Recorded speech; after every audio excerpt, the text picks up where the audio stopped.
يا عباد لا خوف عليكم اليوم ولا أنتم تحزنون الذين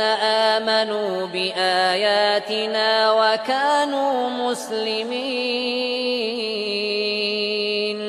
ادخلوا الجنة أنتم وأزواجكم تحبرون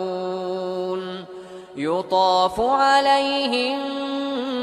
بصحاف من ذهب وأكواب وفيها ما تشتهيه الأنفس وتلذ الأعين وأنتم فيها خالدون